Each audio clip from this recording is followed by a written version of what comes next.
అందరము నిశ్శబ్దంగా జైలు కొట్టకుండా నిశ్శబ్దంగా ఎంత ఉంటే అమ్మవారు మనకు అంత దర్శనం ఇస్తారు కాబట్టి మీ అందరికీ పాదాలు వందనం చేస్తున్నాం. మీరు నిశ్శబ్దంగా కూర్చోవాలి.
ఈ మాణిక్గిరి ట్రస్ట్ని రద్దు చేసేసినారు. రద్దు చేసేసినారు. ఇంకొకటి అందరూ భక్తులకి చెప్తాను. ఎట్లంటే గణపతి పార్వతి ముందు గణపతి ఎట్లను శివయ్య నాకు గణపతి అట.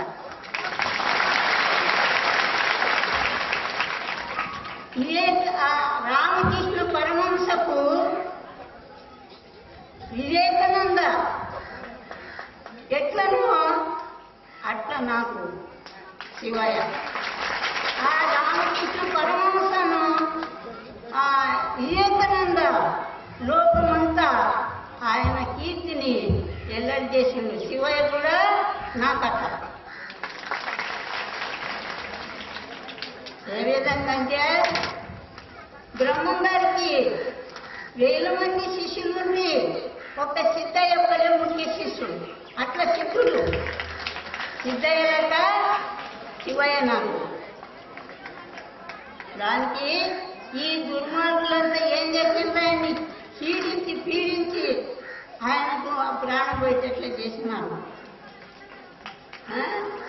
ఈ శ్రీశైలంలో అది ఆశ్రమము, ఆ చెట్టు మీద కూర్చొని తపస్సు చేసిన ఆశ్రమంని భక్తులు వచ్చి తపస్సు చేయడానికి అక్కడ బాగున్నది, నీళ్ళ వస్తుంది ఉన్నదని బెంగళూరు నుంచి భక్తులు వచ్చి ఆడ తపస్సు చేస్తుంటే వీడు శూలం అనేటోళ్ళు వాడిని తిట్టి సెలగొడతారు. వానికి ఏమొస్తారు ఆ ఆశ్రమం కడికి రావడానికి? ఆ గుంటూరు శిబిరంకి ఏమొస్తారు దుర్మార్గులు. ఇట్లా చేస్తారు. నేను ట్రస్ట్ నేను చేసినాను శ్రీశైలంలో. ఎవరు చేసలేడు. శివయ్యకి ఏమొస్తారు అంటే నేను చెప్తే శివయ్యకి ఆజ్ఞిస్తే చేసాడు. ఇట్లాంటి ఇచ్చేస్తారు దుర్మార్గులు. మీకెంత ఆ సర్వేశ్వరుడే చూస్తాడు, చూడడని లేదు. మీకు వినాశకాలే విపరీత బుద్ధి వచ్చింది. భక్తులను పీడించుతారు. శివయ్యకు 30,000 నౌకీలు ఉండేదన్నమాట బ్యాంకుల. అవన్నీ చేయించుకొని ఆయన గురు సేవ చేసి తరించాలని వచ్చినట్లయితే భక్తునికి మీరు ఇట్లా పీడించుతారు. వాళ్ళకి అన్ని వసూలు చేసుకుంటే వాళ్ళకి సద్గతి ముట్టిస్తున్నాడు. ఎవడేడో ఉండి చేసేట్టు నా యాత్ర ప్రకారంగా నడుచుకుంటున్నాడు. ఇట్లా భక్తునికి మీరు పీడించుతారు. ఇప్పుడు ఆ శివయ్య గురించి మీకు దర్శన ప్రాప్తమైంది. లేకుంటే కాకుండా ఆయనను పీడించి చంపుతానని బయటికి వచ్చేసినాను.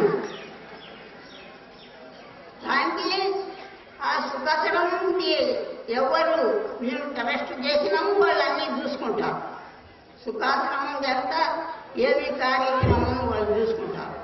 మీరు ఎవరు ఆ సుఖాశ్రమానికి వచ్చేది లేదన్నమాట. ఎవరు వాళ్ళు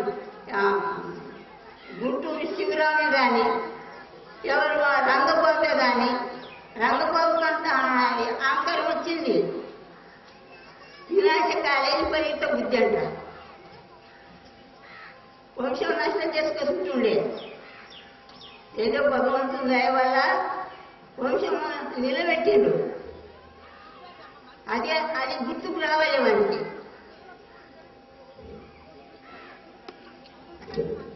ఇట్లయితే దుర్మార్గుడు ఈ కరీంనగర్లో ఉన్నాడు. ఇదే వాళ్ళ బుద్ధి, వాళ్ళ జ్ఞానము. బుద్ధిమంతులు సన్యాసులు అయిన తర్వాత ఏదైనా సంఖ్యలో సేవ ఒకరికొకరు ప్రేమ భావనంగా ఉండి అన్ని సన్యాసి గురించి తత్వాన్ని తెలుసుకున్నారు. ప్రేమ భావనంగా అందరూ కలిసి మెలిసి ఉండాలని ఎన్నోసార్లు పదే విధంగా చెప్తే వాళ్ళకి ఆ దుర్మార్గులు ఇట్లా చేస్తారు.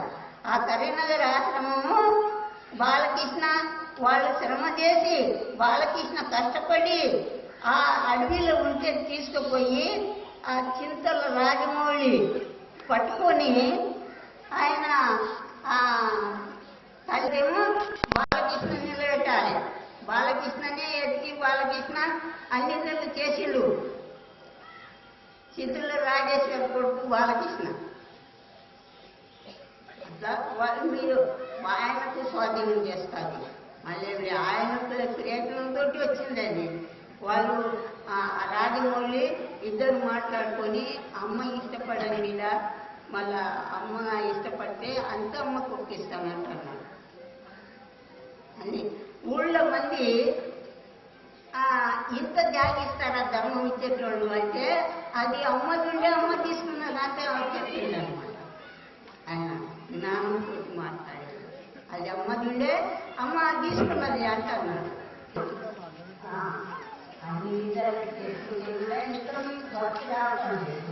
దుర్మార్గ భావన చేస్తారు. అది చదువుకి భక్తులను పీడిస్తారు దుర్మార్గులు. నడుస్తున్నారు. ఇవాళ ఏం చేస్తాడు కరెక్ట్ మీరు చెప్పిన ప్రకారంగా చేసాడు. ఆ దుర్మార్గుడు ఎవరు వీడు బసవరాజ్ అని చెప్పు రమ్మను. మళ్ళీ వాళ్ళు ఎవరు రంగబాబు కూడా చెప్పు అమ్మ తీసుకున్నామన్నది అని చెప్పి వాళ్ళు వస్తే సరే రాకుంటే కూడా రక్ష చేయాలంటే చెప్పేసాడు. మళ్ళీ శివని మీరు ఎందుకు కంటు పెడతారు దుర్మార్గులు? ఇక్కడ ఇప్పుడు 20-30 ఆశ్రమాలు అయినాయి. ఏ ఆశ్రమంకి ఈ దుర్మార్గులు పోవద్దు. అక్కడ ఏమో ఆశ్రమంలో విచారణ చేయొద్దు. ఎవడు వాడు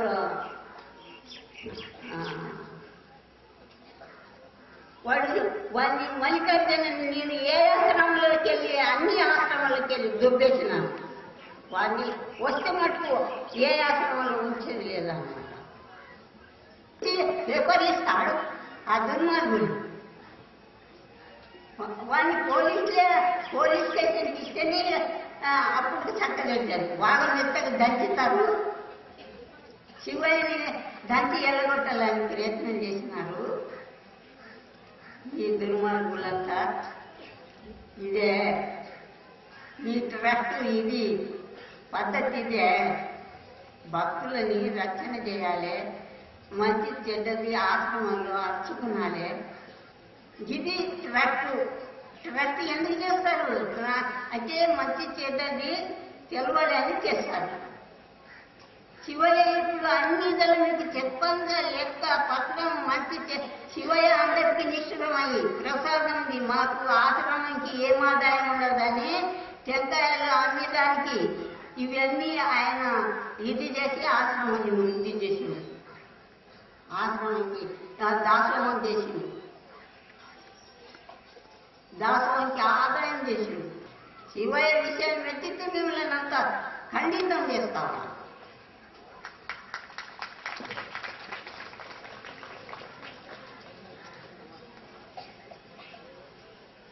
ఏదో నెమ్మదిగా ధ్యానం చేసుకుంటాము, అన్ని నెలలు చూసుకుంటారంటే ఇట్లాంటిగా మీరు ఇది చేస్తారా? భక్తులని పీడించుతారా? ఈ దానికి ట్రస్టా? ఇప్పుడు ఈ ట్రస్ట్ నాకు రద్దు చేసేసినాను. ముందుకు ట్రస్ట్ చేసేటి భక్తులు అట్లాంటి భక్తి ఉండేటోళ్ళనే తీసుకుంటారు. అక్కడ భక్తులను పట్టుకొని అందరు భక్తులు, ఆ ఊరి భక్తులంతా కలిసి కంపౌండ్ గోడ చేసింది. అది 7 ఎకరాల జమీన్ గిమున్గా అందరు భక్తులు కలిసి ఇసుక పిల్ల మోసి పాపం వాళ్ళు భజన చేసుకుంటా భక్తితోటి గోడ కట్టిండ్రు. కరీంనగర్ భక్తులు కంపౌండ్ గోడ కట్టిండ్రు అన్నమాట.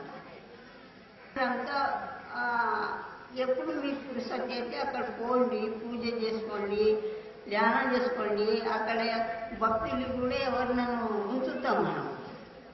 అట్లాంటి చూసుకునేటోళ్ళని ఉంచుతాం.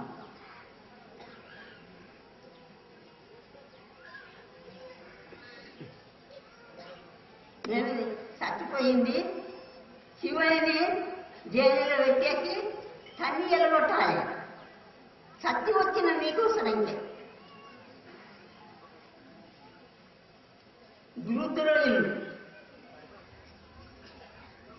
గురుద్రోహులని ఆ దేవతలు క్షమించాయి. మళ్ళీ ఆ గురు దగ్గర క్షమార్పణ పెట్టుకుంటేనే అప్పుడు ఆ ద్రోహోత్సవం పోతుంది అనమాట. ఈ గురుద్రోహులని ఆ సర్వేశ్వరుడు ఏం చేస్తాడు? ఆ సర్వేశ్వరుడు కూడా క్షమించాడు. మీరు గురువులు ఆశీర్వాదం పొందితేనే మీ పాప విమోచనం అవుతుందని శాస్త్రం చెబుతుంది. శాస్త్రాలు వింటారు, చేస్తారు. మళ్ళీ ఈ గురుద్రోహుల యొక్క మనకి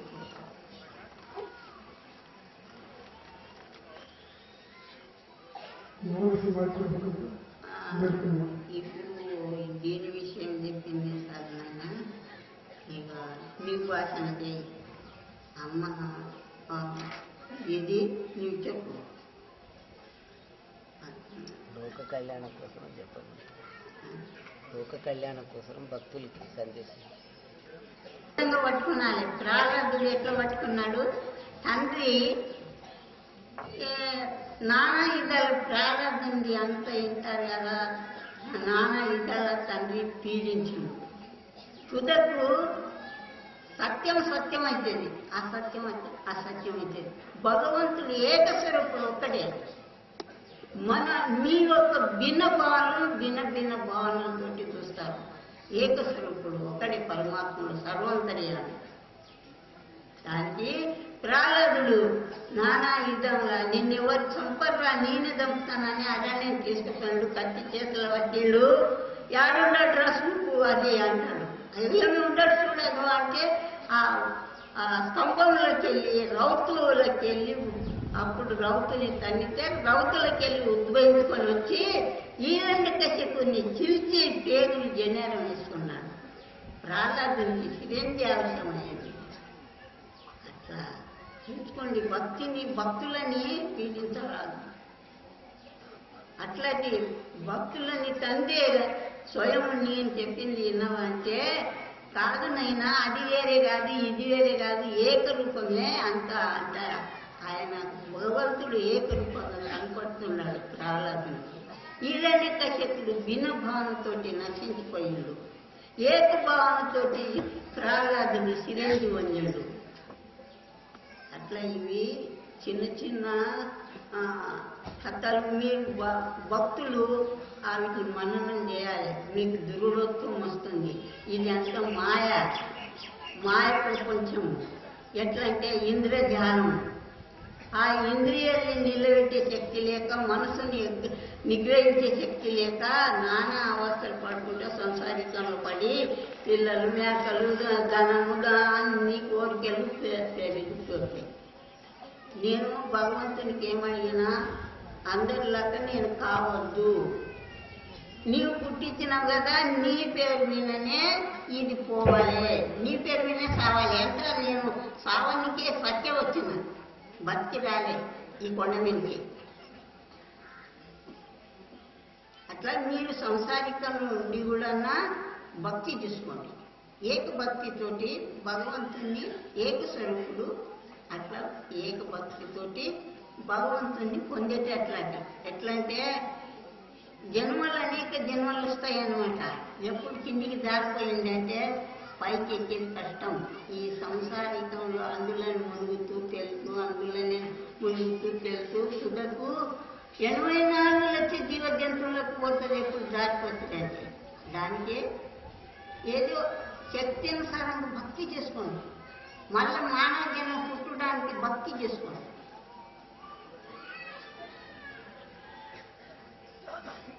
వాడు రఘువీర్ సింగ్ ఏమో ఆశ్రమం తిరిగి తిరిగి గోల చేసుకుంటాడు. ఏం సంగతి రఘువీర్ సింగ్ వచ్చిండే వాడు